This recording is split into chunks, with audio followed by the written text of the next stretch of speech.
Let's study with education only.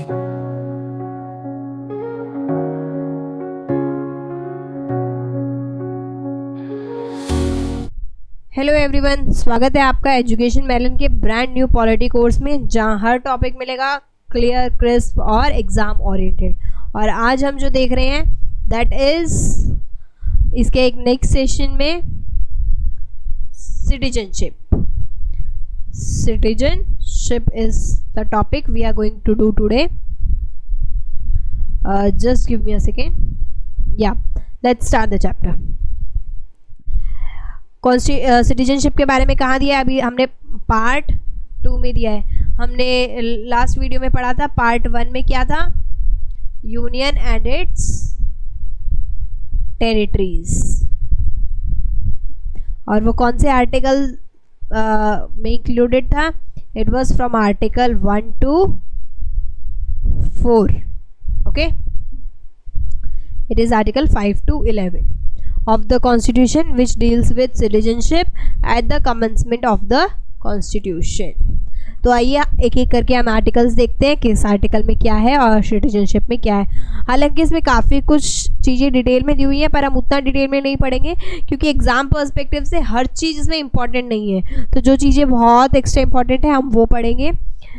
तो सबसे पहले article number 5, citizenship at the commencement of the constitution। A person is a citizen of India कब? If he was born in India, either of his parents was born in India and he has been ordinary resident in India for at least 5 years before 26 January 1950। ठीक है, तो इसमें कुछ ज़्यादा है नहीं, बस इन्होंने बताया है कि किस किस इंसान को हम सिटीजन मानेंगे। Then article number 6, it tells rights of citizenship of certain person जो कि पार्टीशन के टाइम पे पाकिस्तान से माइग्रेट होके आए थे। तो उनके लिए कुछ स्पेसिफिक डेट्स दी हुई हैं कि 19 जुलाई 1948 से पहले वो आ जाने चाहिए और उसके बाद से यहीं रह रहे हैं। जो उसके बाद आए हैं उनको रजिस्टर करना पड़ेगा इंडियन अथॉरिटी पे और उसके बाद ही वो कंसिडर किए जाएंगे। तो ये कुछ डेट्स हैं, अगर आप याद रख सकते हैं तो वेल एंड गुड, हालांकि इतनी एग्जाम्स में पूछी नहीं जाती हैं। Then article number 7, right of citizenship of certain migrants to Pakistan, जो पाकिस्तान माइग्रेट हो गए हैं। Those who migrated to Pakistan after ये 1 मार्च 1947 की डेट है, उनको सिटीजन्स नहीं माना जाएगा अनटिल एंड अनलेस वो यहाँ रह रहे हैं, वापस आ गए हैं और पूरी परमिशन लेके प्रोसेस के थ्रू उन्होंने यहाँ सेटल किया है। देन आर्टिकल 8 में गिवन है rights of citizenship of persons of Indian origin residing outside the India, जो इंडिया के बाहर रह रहे हैं लेकिन वो इंडियन ओरिजिन है। तो any person of Indian origin who is residing outside India can become a citizen. कैसे? अगर उसके ग्रैंड पेरेंट्स या पेरेंट्स इंडिया में बॉर्न हुए हैं and he is registered bye a diplomatic और काउंसलर रिप्रेजेंटेटिव ऑफ इंडिया, तो उसका रजिस्ट्रेशन से ही सिटीजनशिप उसको मिल सकती है। ठीक है। Then article number 9, persons voluntarily acquiring citizenship of a foreign state. अगर कोई भी इंडियन सिटीजन है, अगर वो फॉरेन सिटीजनशिप ले लेता है तो ही ceases to be an Indian citizen. तो कुछ एक बात है, तो इंडिया का जो कॉन्स्टिट्यूशन है उसमें क्या है, सिंगल सिटीजनशिप है। You can not be citizen of India and US, Britain और some other country. If you are citizen of India then you have only citizenship of India. और अगर आप किसी और नेशन की सिटीजनशिप ले लेते हो तो उसके बाद आप इंडिया के सिटीजन नहीं कहलाओगे, आपकी इंडियन की सिटीजनशिप ऑलरेडी चली जाएगी। तो ये जो कॉन्सेप्ट है सिंगल सिटीजनशिप का, ये हमने कहाँ से लिया है? This is we have taken from Britain constitution. कुछ स्पेसिफिक आर्टिकल्स भी हैं इंडियन कॉन्स्टिट्यूशन में जो कि फॉरेनर्स को कोई भी राइट नहीं देते हैं, जैसे आर्टिकल नंबर 15, 16, 29, 30 एंड 19। ठीक है, इनको हम और अच्छे से जब हम फंडामेंटल राइट्स करेंगे तो हम पढ़ेंगे। फिलहाल के लिए आप ये ध्यान रखें कि दीज आर आर्टिकल्स जहाँ पे कि फॉरेनर्स को कोई राइट नहीं होता है। ठीक है। Then article number 10, it is continuance of rights of citizenship. तो इन्होंने बस आर्टिकल 10 में ये एक इम्पॉर्टेंट बात है जो आप ध्यान रखेंगे, एंड दैट इज़ कि पार्लियामेंट के पास पावर है to make laws regarding citizenship और इसी के बेसिस पे उन्होंने सिटीजनशिप एक्ट्स भी बनाए, उनको कई बार अमेंड भी किया है, जो हम अभी आगे कंटिन्यू करके देखेंगे। ठीक है, a person who is citizen shall continue to be a citizen subject to the provisions made by parliament. Then article number 11, parliament to regulate the right of citizenship by law. वही कि वो law के through parliament के पास ही power है to make laws on the matter of any citizenship.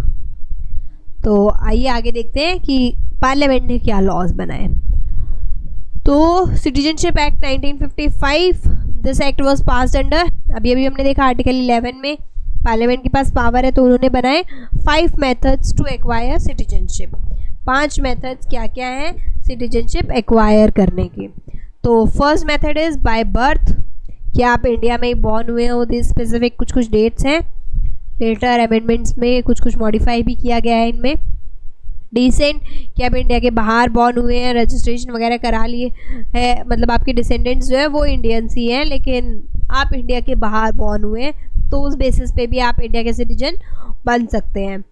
Then bye registration, कि आप कोई इंडियन ओरिजिन के स्पाउस हैं, पेरेंट्स हैं, आपके कोई ग्रैंड पेरेंट्स हैं जो कि इंडियन ओरिजिन के हैं, तो रजिस्ट्रेशन के थ्रू आप यहाँ भी बन सकते हैं। देन बाय नेचुरलाइजेशन, नेचुरलाइजेशन में क्या है, foreigners can apply after residence in India for 11 years, कि अगर वो 11 साल तक रह रहे हैं, after that they can apply to become the resident of India.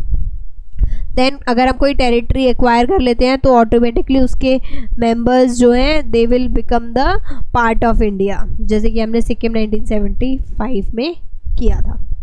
Okay, then इसी एक्ट के अंदर लॉस ऑफ सिटीजनशिप भी दिया हुआ है कि आप सिटीजनशिप किस किस बेसिस पे लॉस कर सकते हैं। तो 3 बेसिस दिए हैं, first is renunciation, second is termination and third is deprivation.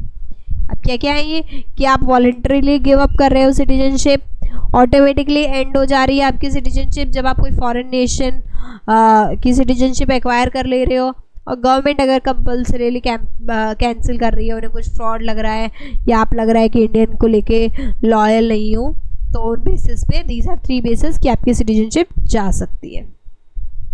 Okay, then कुछ अमेंडमेंट्स भी हुए हैं लेटर ऑन सिटीजनशिप एक्ट में।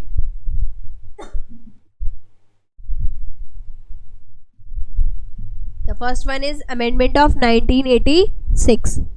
इन्होंने कुछ रूल्स टाइटन कर दिए थे कि at least 1 parent must be the citizen of India for a child born in India. And then 2003 में इन्होंने OCI का एक नया कॉन्सेप्ट भी लागू किया था, national register of citizens, NRC भी इन्होंने 2003 के अमेंडमेंट से इंट्रोड्यूस किया था। देन 2005 में इन्होंने person of Indian origin introduce किया था, जिसमें इन्होंने और ज़्यादा ये OCI जो ओवरसीज सिटीजन्स थे इनको और ज़्यादा स्ट्रेंथन किया था और ज़्यादा पावर्स दी थी। एंड देन 2015 में ये जो पर्सन ऑफ इंडियन ओरिजिन है और OCI है, इनको एक सिंगल OCI कैटेगरी में इन्होंने मर्ज कर दिया था। ठीक है, देन 2019 काफ़ी कंट्रोवर्शियल और काफ़ी चर्चा में जो रहा था, फास्ट ट्रैक इंडियन सिटीजनशिप दी थी किनको, जो भी नॉन मुस्लिम माइग्रेंट्स थे। ये ध्यान रखेंगे, this act is a bit important, इसलिए हम इसको थोड़ा सा अच्छे से देख रहे हैं। जो नॉन मुस्लिम माइग्रेंट्स थे उनके लिए ये था, जिसमें कौन कौन से आएंगे, Hindus, Sikhs, Buddhist, Jain, Parsis and Christians.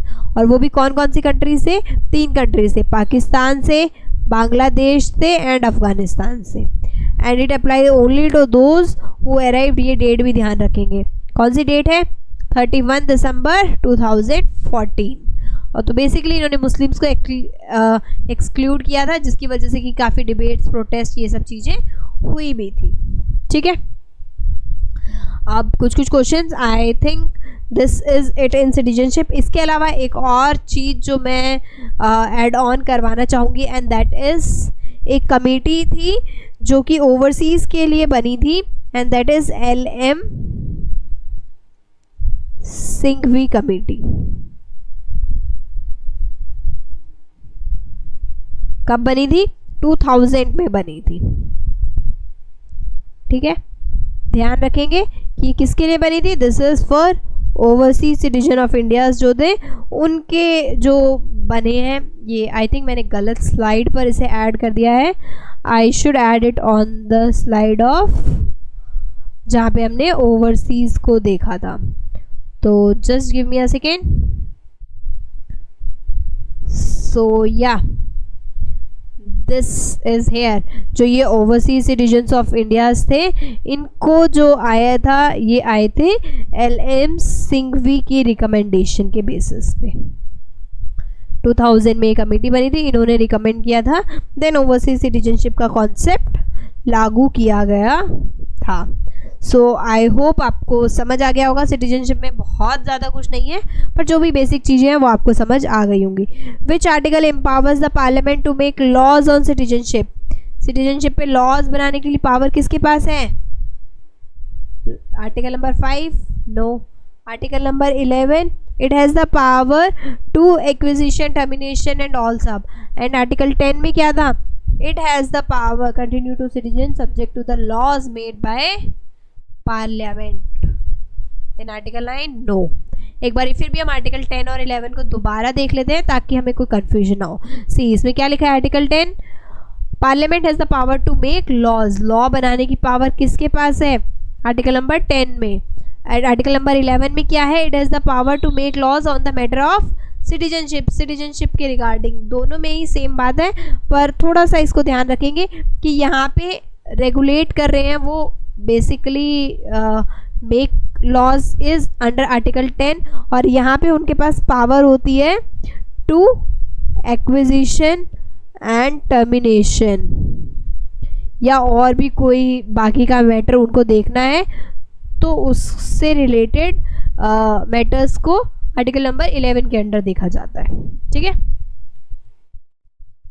So next question is who is regarded as the first law minister of independent India who also shaped the citizenship act. कौन है जो पहले लॉ मिनिस्टर थे और जिन्होंने सिटीजनशिप एक्ट को भी shape किया? Sardar Patel no. Nehru no. He was the prime minister. Doctor BR Ambedkar he was the first law minister और उन्होंने सिटीजनशिप एक्ट को भी शेप किया था. Then OCI card holders can not. क्या नहीं कर सकते OCI card holders? They can not travel without visa. No they can travel. ये तो नहीं होगा. कैन नॉट है यहाँ पे, कैन नॉट पूछा है. So they can travel without visa. They can vote in elections? No, they cannot vote in elections. They can own property? Yes, they can own property. They can work in India? Yes, they can work in India. ठीक है. Then question number 4. An OCI card holder is entitled to voting rights. अभी हमने देखा नहीं. OCI card holders are eligible for appointment to government services. नहीं. Government services के लिए आपको citizenship of India necessary है. Then question number 5. Article number 5 to 11 of the constitution deals with citizenship. अभी देखा हमने. True. The constitution empowers the parliament to make laws regarding acquisition and termination under कौन सा आर्टिकल? 11. अभी देखा है ये भी. So both are true. C. So I hope आपको वीडियो अच्छी लगी होगी और आपको टॉपिक समझ आया होगा. तो till the next video stay happy, stay fit. Thank you. Good bye.